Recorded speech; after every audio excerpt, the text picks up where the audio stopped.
Hello students, देखिए chapter number 7 mineral and energy storage part 2। Part first में हम देख चुके हैं डिफरेंट टाइप के फेरियस मिनरल्स के बारे में। अभी हम बात करें नॉन फेरियस मिनरल्स, जिसमें आयरन के कंटेंट नहीं होते हैं, उसको हम क्या बोलते हैं? नॉन फेरियस बोलते हैं। देखिए इंडिया के अंदर जो नॉन फेरियस मेटल्स हैं ये ज़्यादा नहीं मिलते हैं, काफ़ी कम मिलते हैं, हमें बाहर से इंपोर्ट करना पड़ता है। यहाँ बॉक्साइट सफिशिएंट निकलता है। बॉक्साइट को छोड़ दें तो अदर जो मिनरल्स हैं नॉन फेरियस काफ़ी कम है। ठीक है, तो चलो स्टार्ट करते हैं बॉक्साइट से। देखिए जो बॉक्साइट मिनरल है ये इससे बनता है एल्यूमिनियम। मतलब एल्यूमिनियम जो होता है, एल्यूमिनियम का जो रॉ मटेरियल वो क्या होता है?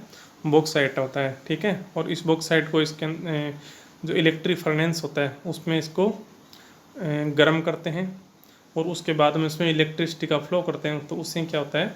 एल्यूमिनियम जनरेट होता है। तो एक एल्यूमिनियम एक ऐसा इंडस्ट्री होता है जिसमें सबसे ज़्यादा पावर या इलेक्ट्रिसिटी की ज़रूरत पड़ती है। ओके, अब देखिए बॉक्साइट का जो इंडिया में जो डिपोजिशन है वो टर्शियरी जो रॉक्स मिलती हैं उसके अंदर इसका डिपोजिशन मिलता है।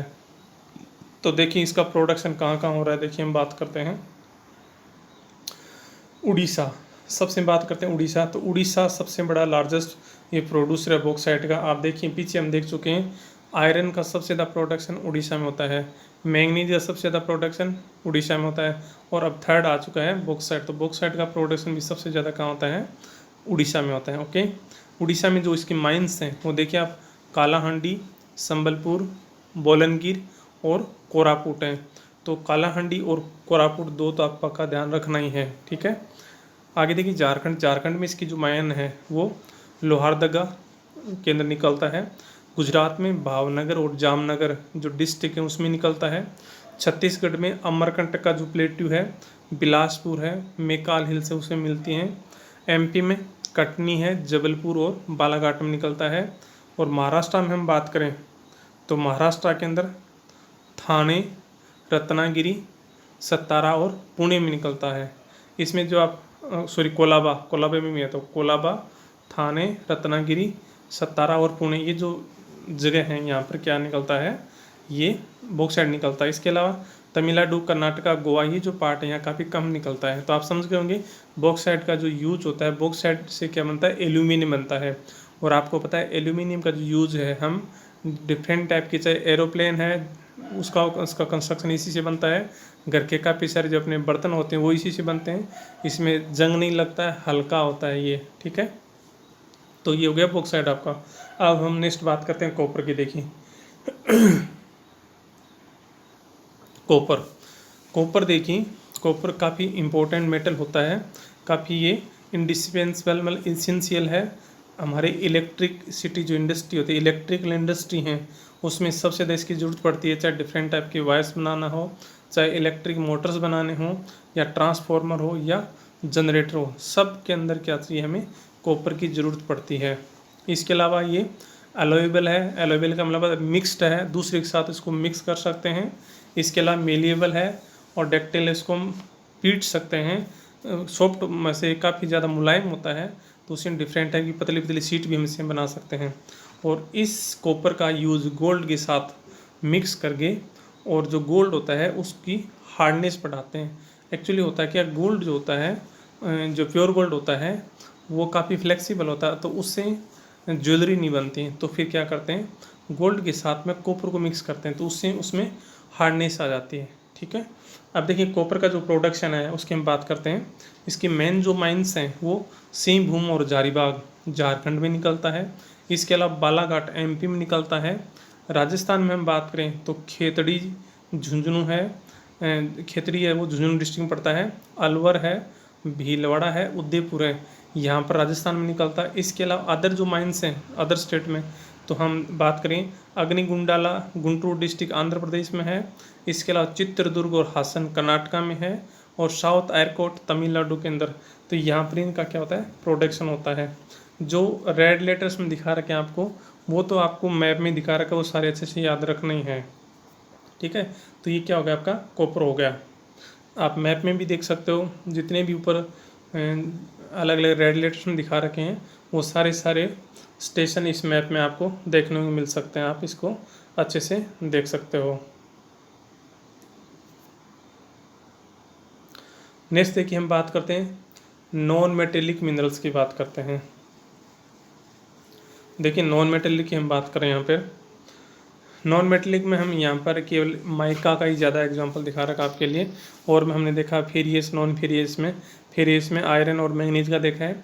नॉन फेरियस में आपने अभी देखा है बॉक्साइड और कॉपर का देखा है। तो अब हम नॉन मेटेलिक की बात करें, नॉन मेटेलिक में केवल एक माइका का ही है। तो देखिए माइका जो है, माइका का यूज़ इलेक्ट्रिकल और इलेक्ट्रॉनिक्स इंडस्ट्री में होता है।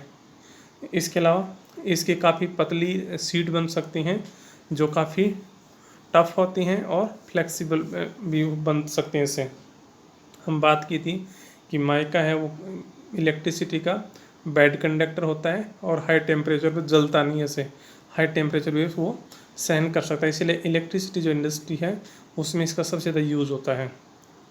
इसका जो हम प्रेस के अंदर जो प्लेट लगती है उसमें भी इसी का यूज़ होता है। इसका जो प्रोडक्शन की बात करते हैं तो प्रोडक्शन में झारखंड, आंध्र प्रदेश, तेलंगाना, राजस्थान, तमिलनाडु, वेस्ट बंगाल, मध्य प्रदेश में इसका प्रोडक्शन होता है। अब माइन कहाँ कहाँ है इसकी देखिए, झारखंड में इसकी फेमस जो माइन है वो हजारीबाग प्लेटू मिलती है। हजारीबाग डिस्ट्रिक्ट में काफ़ी सारा प्रोडक्शन होता है। आंध्र प्रदेश की बात करते हैं नेलोर में टॉप क्वालिटी का मिलता है। राजस्थान में हम बात करते हैं तो जयपुर, भीलवाड़ा और उदयपुर के एरिया में ये काफ़ी सारा मिलता है। कर्नाटका में मैसूर और हासन मिलता है। तमिलनाडु में हम बात करें तो कोयम्बटूर, तिरुचिरापल्ली और मदुरई और कन्याकुमारी में मिलता है। अदर्स के अंदर तो केरला है, महाराष्ट्र है और यहाँ पर काफ़ी कम निकलता है, ज़्यादा नहीं निकलता है। मेन जो झारखंड आंध्रा वाला है, राजस्थान, कर्नाटका, तमिलनाडु, ये मेन स्टेट हैं जहाँ पर इसका प्रोडक्शन होता है। ठीक है, माइका। नेक्स्ट देखिए अब बात करते हैं एनर्जी रिसोर्सेज की। अब देखिए एनर्जी रिसोर्सेज की जो बात हो रही है तो एनर्जी का यूज किस में होता है, तो हमारे पास जो एनर्जी के फ्यूल होते हैं डिफरेंट टाइप के, उसको हम पावर का मतलब इलेक्ट्रिसिटी जनरेट करने में काम आता है।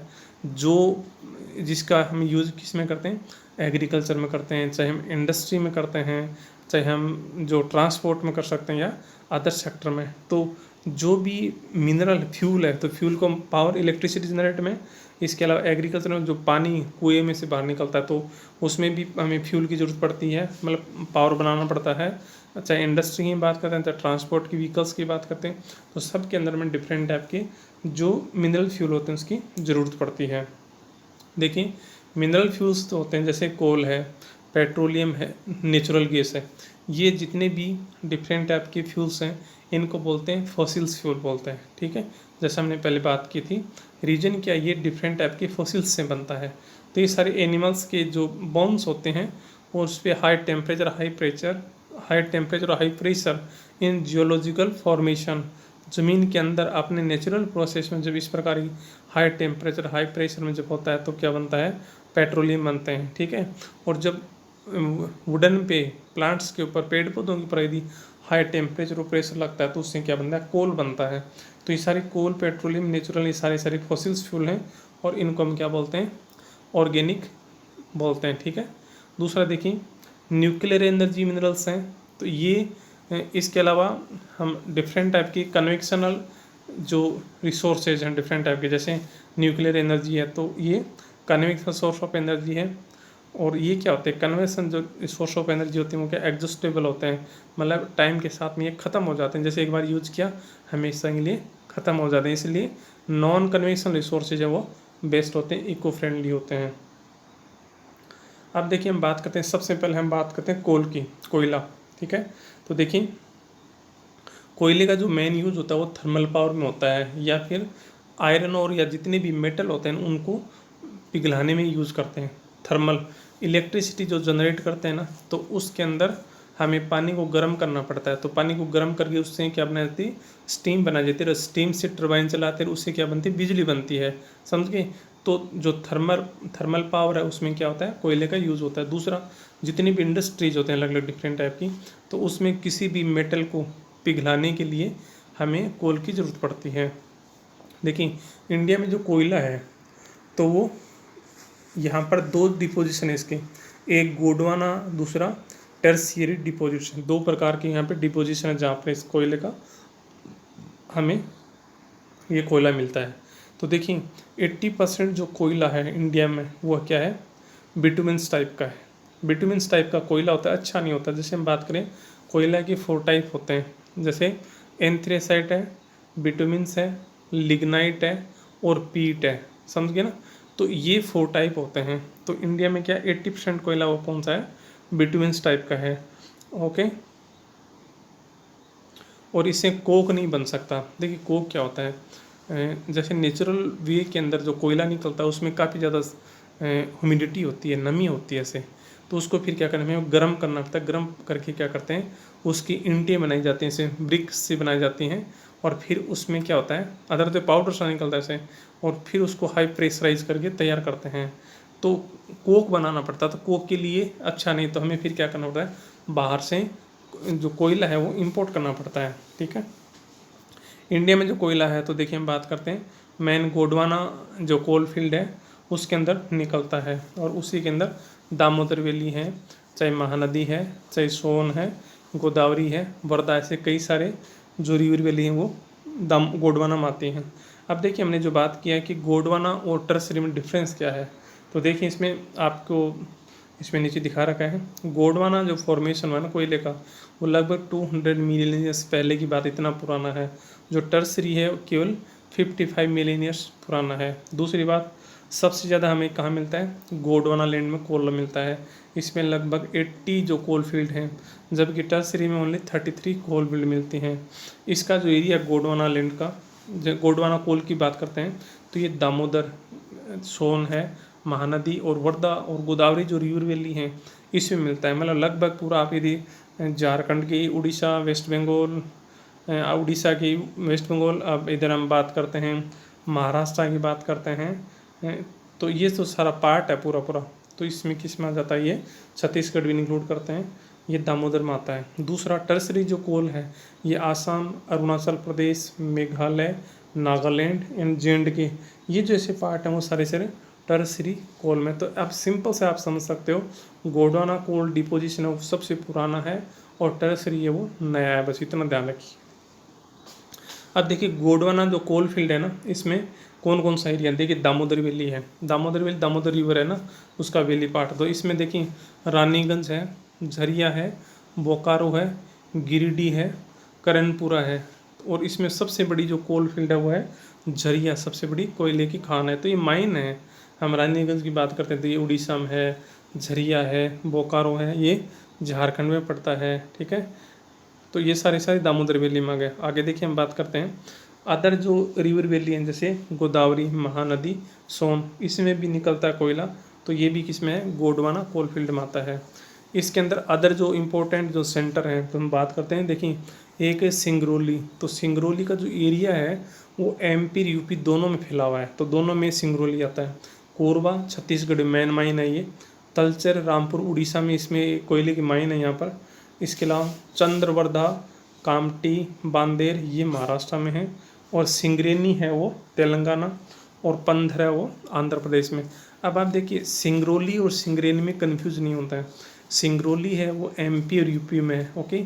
और सिंगरेनी हम बात करते हैं वो कहाँ है, तेलंगाना में है। तो ये कोल माइंस हैं, ओके। देखिए आगे इसमें एक आपको बॉक्स दिखाई दे रहा है, इसमें लिखा है at Singareni can reach to mines to mines rescue. देखिए एक छोटा सा पक्षी दिखा रहे कैन रीच है ना। तो तेलंगाना पार्ट के अंदर जो सिंगरेनी की जो माइन है ना, सिंगरेनी बात करते हैं, तो जहाँ पर भी कोयला निकाला जाता है, जो माइन होती है डीप होती है, ऐसे गहरी होती है, और उसके अंदर क्या मीथेन और carbon monoxide CO gas release होती है ऐसे। तो मीथेन में क्या होता है, मीथेन के अंदर तो ब्लास्ट हो जाता है।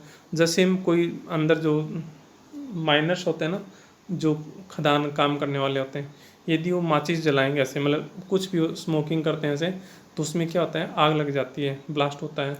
और जो कार्बन मोनोऑक्साइड गैस होती है वो जहरीली गैस होती है। वो क्या करती है, जैसे उसमें CO गैस होगी तो बॉडी में जाएगी और वहाँ पर ऑक्सीजन सप्लाई बंद कर देती है। जो भी लोग होंगे वो बेहोश हो गए, ख़त्म हो जाएंगे ऐसे। तो मेन होता है जैसे अर्ली मॉर्निंग जब माइन में लोग उतरते हैं तो उससे पहले पता करते हैं कि उसके अंदर किसी प्रकार की गैस तो रिलीज नहीं हो रही है ऐसे, समझ गए। तो अब इसके लिए गवर्नमेंट ने क्या कर रखा है, आजकल ऐसे इंस्ट्रूमेंट बना दिए हैं, ऐसे डिटेक्टर बता दिए हैं, तो वो क्या करता है उस एयर के अंदर बता देता है कि कितने परसेंटेज में ये गैस रिलीज हो रही है। लेकिन एज पर ट्रेडिशनल रूल क्या है, वहाँ के जो लोग हैं वो ये इस प्रकार, ये पक्षी है, बर्ड है, इसका यूज़ करते हैं, पहले से ही करते थे। इसको बांध करके ऐसे रस्सी से बांध के और खान के अंदर नीचे छोड़ते हैं, ऐसे माइन में नीचे भेजते हैं ऐसे। तो होता क्या है, जैसे ही उसमें मीथेन या कार्बन मोनोऑक्साइड गैस की जो क्वांटिटी है वो ज़्यादा होगी, तो ये जो है अलग सी आवाज़ निकालना शुरू कर देता है ऐसे। सिंपल सी बात है, उसका यदि उसको सांस लेने में प्रॉब्लम होगी तो वो अंदर नहीं उतरते हैं ऐसे, ठीक है। तो आज भी उनके पास सरकार ने क्या कर दिया है, इंस्ट्रूमेंट दे दिया है कि आप इसे पता कर मतलब इससे आप पता करो कि इसमें गैस रिलीज हो रही है, उसका यूज़ कीजिए। लेकिन आज भी वो लोग हैं वो इंस्ट्रूमेंट पे इतना विश्वास नहीं करते हैं जितना इस पक्षी पे करते हैं। तो आज भी वो लोग क्या करते हैं, इसी पक्षी को ले करते हैं कि इससे हमें पता था, वो आपका इंस्ट्रूमेंट फेल हो सकता है लेकिन ये नहीं हो सकता, ठीक है। तो इसने काफ़ी सारे लोगों की जान बचाई है। तो हमने अभी जो बात की थी वो की थी गोंडवाना डिपोजिशन की। अब दूसरा देखिए हम बात करते हैं distribution of tertiary coal field. अब देखें टर्सरी जो कोल फील्ड है ना, ये आसाम, अरुणाचल प्रदेश, मेघालय, नागालैंड हमने बात की थी। इसके अलावा JNK का पार्ट भी इसी में आता है। इसमें जो मेन माइंस हैं तो देखिए आप, इसमें धारंगिरी है, चेरापूंजी है, मेवलोंग है, लानग्रीन है, तो ये मेघालय के अंदर पड़ती हैं अलग अलग, ठीक है। इसके अलावा माकुम, जयपुर, नाजीरा ये अपर आसाम के अंदर हैं। इसके अलावा नामचिक है, नामपुक अरुणाचल प्रदेश में है। इसके अलावा कालाकोट JNK के अंदर पड़ती है। तो ये सारा क्या है, ये टर्शियरी कोल फील्ड है। पीछे हमने देखा गोंडवाना कोल फील्ड है, ओके। इसके अलावा जो ब्राउन कोल होता है उसको लिग्नाइट होता है, लिग्नाइट को ब्राउन कोल बोलते हैं, और ये तमिलनाडु, पुडुचेरी, गुजरात और जम्मू कश्मीर मिलता है, जो काफ़ी हल्की किस्म का होता है, अच्छा कोल नहीं होता है। इसमें एक मैप दिखा रखा, आप मैप में देख सकते हो, जो बुक का ही मैप लिया गया है। इसमें डिफरेंट टाइप के कन्वेक्शनल एनर्जी सोर्स है जो सारा इसमें दिखा रखा है पूरी। तो आप इसमें जितने भी कोल है, कोल का जो एरिया है या ऑयल फील्ड है, या इसमें HVG जो Hazira, Vijaypur, Jagdishpur natural gas pipeline है, ये सारा आप इस मैप में देख सकते हो। आप देखिए साउथ में केवल जो नेवली तमिलनाडु के अंदर माइन है, इसी में कोयला निकलता, और कोई साउथ में कोल नहीं है। नेक्स्ट देखिए हम बात करते हैं पेट्रोलियम की।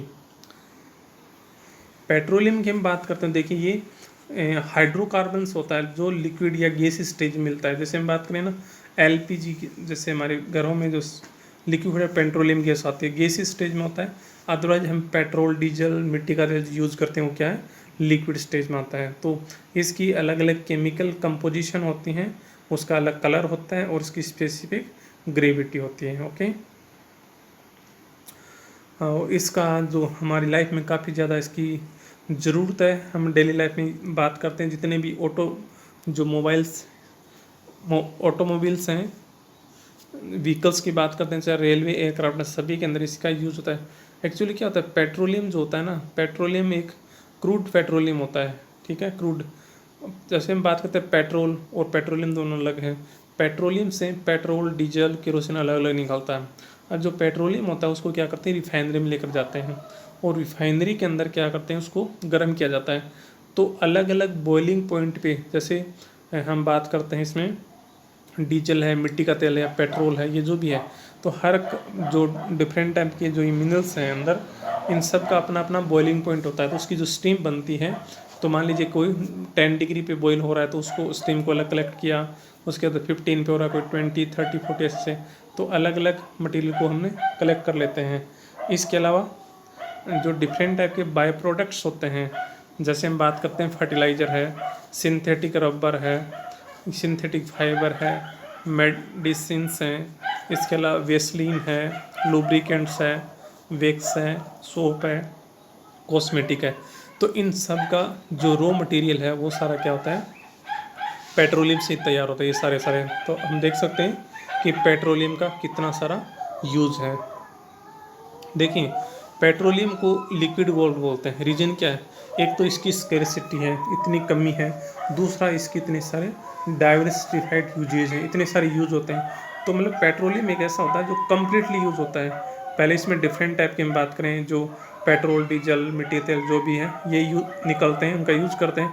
और लास्ट में जो वेस्टेज होता है ना, कचरा जिसको बोलते हैं, वो सारा सारा डंपर जिसको हम रोड बनाते हैं उसमें यूज होता है। तो मतलब कम्प्लीटली पूरा पूरा ये क्या होता है, यूज हो जाता है। ठीक है। क्रूड पेट्रोलियम होता है वो हमें सेडिमेंट्री रॉक्स में मिलता है। जो सेडिमेंट्री रॉक्स होते हैं उसके अंदर इसका डिपोजिशन होता है। ठीक है। देखिए हम बात करते हैं ऑयल एक्सप्लोरेशन और क्रूड जो प्रोडक्शन है उसका सिस्टमेटिकली जो इंडिया में शुरू किया गया था। तो oil and natural gas commission stabilise हुआ था 1956। उसके बाद सिस्टमेटिक ढंग से शुरू हुआ था। अदरवाइज उससे पहले इंडिया में केवल डिगबोई आसाम के अंदर है ना, उसी के अंदर प्रोडक्शन होता था। सबसे पहला डिगबोई आसाम के अंदर पेट्रोलियम का प्रोडक्शन होता था। ठीक है। आप देखिए ये मेन प्रोड्यूसिंग एरिया है जो पेट्रोलियम की, जिसमें बात करते हैं आसाम के अंदर इसके जो मेन पेट्रोलियम की जो कुएँ हैं जहाँ से पेट्रोलियम निकलता है, ये डिगबोई है, नाहरकटिया है, मोरान है। गुजरात में हम बात करें तो ये अंकलेश्वर है, कलोल, महसाना, नवागाम, कौशाम्बा और लुनेज में निकलता है। महाराष्ट्र में बात करें तो मुंबई की पैरेलल अरेबियन सी में लगभग 160 किलोमीटर दूर वहाँ पर मुंबई हाई बसिन फील्ड है, तो वहाँ से भी क्या निकलता है, पेट्रोलियम निकलता है। इसकी जो डिस्कवर्ड ये 1973 में किया गया था और प्रोडक्शन है 1976 में शुरू किया। इसके अलावा राजस्थान में बाड़मेर, संसोरी रीजन, इसमें भी क्या निकलता है, पेट्रोलियम निकलता है। और कृष्णा, गोदावरी और जो कावेरी का जो बेसिन है ईस्ट कोस्ट के अंदर, वहाँ पर भी कुछ पेट्रोलियम है वो निकलता है।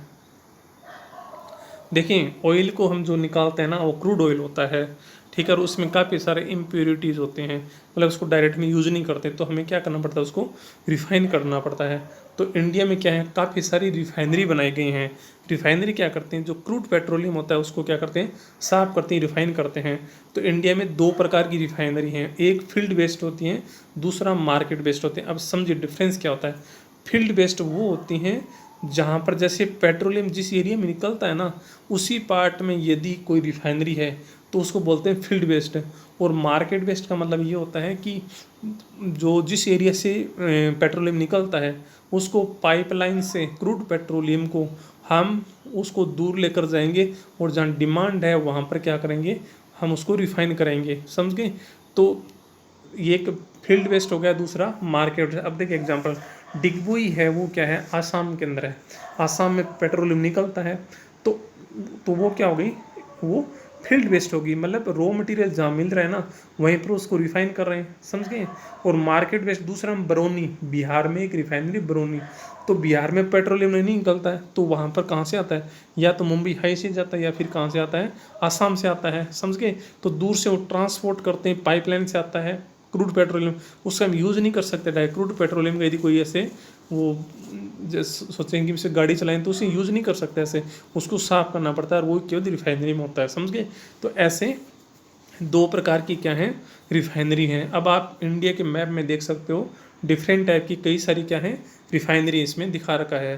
तो आप इसमें देख सकते हो अच्छे से कि कौन कौन सी चीज़ रिफाइनरी हैं, वो अलग अलग हैं। आप देखिए बठिंडा पंजाब में है, पानीपत की हम बात हरियाणा है, यूपी में मथुरा है, बरौनी बिहार में है। फिर हम उधर नॉर्थ ईस्ट की बात करते हैं तो ये हम बोगाईगांव है, गुवाहाटी है, नुमालीगढ़ है, डिगबोई, ये चारों की चारों आसाम में पड़ती हैं। उसके बाद एमपी में बात करते हैं तो बीना है। इसके अलावा गुजरात में वाडीनार है, जामनगर है, कोयली है। मुंबई में देखिए आप, मुंबई है। इसके अलावा आंध्र प्रदेश में हम बात करते हैं विशाखापट्टनम, टाटीपाका है। इसके अलावा ऊपर हम बात करते हैं उड़ीसा में तो पारादीप है। वेस्ट बंगाल में हल्दिया है। इसके अलावा कर्नाटका में मैंगलुरु है। इसके अलावा तमिलनाडु में हम बात करें चेन्नई है, नागापट्टिनम है और केरला में कोच्चि है। समझ गए। तो ये इतनी सारी क्या है, रिफाइनरी है। एक स्पेशल बात देखिए आप, गुजरात में जो जामनगर में रिफाइनरी है ये एशिया की सबसे बड़ी रिफाइनरी है। और ये जो रिफाइनरी है वो प्राइवेट सेक्टर में है, मतलब ये प्राइवेट है, ये रिलायंस की है। जो आप रिलायंस, मुकेश अंबानी, आप नाम सुना होगा, तो तो ये रिलायंस सेक्टर की प्राइवेट है जामनगर में, जो एशिया की सबसे बड़ी रिफाइनरी है। ओके, आगे देखिए हम बात करते हैं नेचुरल गैस की बात करते हैं। देखिए नेचुरल गैस क्या होती है। नेचुरल गैस जहाँ पर कई जगह क्या होता है कि आपको पेट्रोल नहीं मिलता है, ऐसे पेट्रोलियम नहीं मिलता, तो वहाँ पर क्या होती है नेचुरल गैस मिलती है केवल, क्योंकि वहाँ पर इतना ज़्यादा प्रेशर नहीं होता है या वो लिक्विड मटेरियल वहाँ पर कलेक्ट नहीं हो पाता है। तो देखिए GAIL gas authority of India limited की स्टेबलाइज जो इंडिया में हुआ था वो 1984 में हुआ था। ओके, और इसके अलावा जो हम गैस नेचुरल गैस की बात करते हैं, या तो ये ऑयल फील्ड के एरिया में मिलते हैं जहाँ पे ऑयल फील्ड है वहाँ पे, या फिर अलग एरिया में भी ये मिलती है, जैसे तमिलनाडु उड़ीसा आंध्र की बात करें, त्रिपुरा राजस्थान है, तो ये एरिया जहाँ पर पेट्रोलियम नहीं निकलता है उस पार्ट में भी इसका प्रोडक्शन होता है। और कुछ ऑफशोर वेल्स हैं जैसे गुजरात और महाराष्ट्र जहाँ पे पेट्रोलियम निकलता है उस पार्ट में भी क्या नेचुरल गैस मिलती है। इसमें एक पाइपलाइन है HVJ नेचुरल गैस पाइपलाइन, आप मैप में देखना इसमें दे रखी है, तो हजीरा, इसका नाम पूरा हजीरा विजयपुर जगदीशपुर गैस पाइपलाइन है। तो ये हजीरा गुजरात में पड़ता है, विजयपुर है वो MP में है, और जगदीशपुर है वो UP में है। ठीक है, तो इसका मेन जो काम है ना, हजीरा से जो निकाली गई है ये अलग अलग जगह पे जैसे MP और UP तक जो जितने भी डिफरेंट टाइप के फर्टिलाइज़र प्लांट हैं, केमिकल फर्टिलाइज़र ऐसे हम बात करते हैं, तो उनके लिए या अदर सिटीज़ की सप्लाई के लिए क्या है ये पाइपलाइन बनाई गई है। देखिए नेक्स्ट हम बात करते हैं न्यूक्लियर एनर्जी रिसोर्सेज। देखिए अभी देखा हमने कोल देखा है, पेट्रोलियम हमने देखा है, नेचुरल गैस देखा है, और न्यूक्लियर एनर्जी रिसोर्सेज की हम बात कर रहे हैं। तो ये जितने भी रिसोर्सेज हैं ये सारे सारे कन्वेक्शनल हैं। कन्वेक्शनल का मतलब ये होता है कि इनको एक बार यूज़ करने के बाद क्या है ये ख़त्म हो जाते हैं, और कन्वेंशनल मतलब ट्रेडिशनल है, परंपरागत, इनको पहले से यूज़ कर रहे हैं। दूसरा, इनसे पोल्यूशन होता है, जैसे हम यूज़ करें तो पोल्यूशन होता है, एक ये हमेशा के लिए ख़त्म हो जाते हैं। ठीक है, ये इको फ्रेंडली नहीं होते हैं। तो देखिए न्यूक्लियर एनर्जी रिसोर्सेज की हम बात करते हैं। न्यूक्लियर एनर्जी रिसोर्सेज है, अब इसका जो मेन सोर्स होता है ना उसमें दो ही चीज़ें हैं, ये यूरेनियम और थोरियम, समझ गए। यूरेनियम और थोरियम इसका मेन रॉ मटेरियल है जिससे क्या होती है न्यूक्लियर एनर्जी जनरेट होती है। अब हम बात करते हैं, देखिए यूरेनियम का जो डिपोजिट होता है ना ये धारवाड़ रॉक में मिलता है। और हमने बात की थी धारवाड़ रॉक कौन से रॉक होते हैं, धारवाड़ नाम कहाँ से रखा है, ये कर्नाटका से रखा। कर्नाटका में सबसे पहले मेटामॉर्फिक या सेडिमेंट्री रॉक्स मिली हैं, तो उनकी जो स्टडी की थी धारवाड़ रीजन में की थी। तो उस टाइप की जहाँ पर भी रॉक मिलती है तो वहाँ पर क्या मिलता है, ऐसे यूरेनियम निकलता है। ठीक है, तो ये देखिए हम बात करते हैं इसका प्रोडक्ट यूरेनियम का, झारखंड में सिंहभूम डिस्ट्रिक्ट का नाम है, वहाँ पर इसका प्रोडक्शन होता है। इसके अलावा राजस्थान में बात करें तो उदयपुर, अलवर, झुंझुनू में इसका यूरेनियम प्रोडक्शन होता है। इसके अलावा छत्तीसगढ़ में हम बात करें तो दुर्ग में निकलता है। इसके अलावा यदि हम महाराष्ट्र की बात करें तो भंडारा में निकलता है, और हिमाचल प्रदेश में कुल्लू में निकलता है। तो ये ऐसे एरिया जहाँ पर यूरेनियम का प्रोडक्शन होता है। दूसरा जो मिनरल है वो थोरियम। अब देखिए थोरियम जो होता है ना वो किस में मिलता है, तो थोरियम का जो रॉ मटेरियल है वो है मोनाजाइट और इल्मेनाइट होता है। मतलब मोनाजाइट और इल्मेनाइट के अंदर क्या मिलता है, हमें थोरियम मिलता है। ठीक है, अब हम बात करते हैं कि ये जो मोनाजाइट और इल्मेनाइट है ये कहाँ मिलता है। अब देखिए आपने देख लिया कि थोरियम है वो किसे मिलता है, मोनाजाइट और इल्मेनाइट है, समझ गए। अब ये मोनाजाइट और इल्मेनाइट है वो इंडिया में केरला के जो बीच है समुद्री किनारे उस पार्ट में, तमिलनाडु की जो बीच हैं, आंध्र प्रदेश के बीच हैं, और उड़ीसा के बीच है, समझ गए। तो तटीय जो कोस्टल एरिया है वहाँ पर ये क्या मिलता है, मोनाजाइट और इल्मेनाइट मिलता है, और उससे क्या तैयार होता है, थोरियम। और थोरियम से फिर क्या करते हैं, थोरियम से हम न्यूक्लियर एनर्जी है वो जनरेट करते हैं, समझ गए। देखिए आप इसमें जो डार्क लाइट दिखा रखा है कि world richest monazite deposits occur in Palakkad and Kollam district of Kerala near Visakhapatnam in Andhra Pradesh and Mahanadi river delta इन उड़ीसा। ठीक है, वही बात है। आगे देखिए एटॉमिक एनर्जी कमीशन ये 1948 में स्टेबलाइज हुआ था इंडिया के अंदर। ठीक है, और उसके बाद में एटॉमिक एनर्जी इंस्टीट्यूट ट्रॉम्बे जो मुंबई में है इसका 1954 के अंदर क्या हुआ, स्टेबलाइजमेंट हुआ। उसके बाद क्या हुआ, ये जो न्यूक्लियर एनर्जी है वो काफ़ी इसकी ग्रोथ हुई है, इसका डेवलपमेंट हुआ। तो आपको पता है एटॉमिक एनर्जी कमीशन वो तो 1948 में बना था, और एटॉमिक एनर्जी इंस्टीट्यूट है जो ट्रॉम्बे में बनी है, जो मुंबई में है, और 1954 में।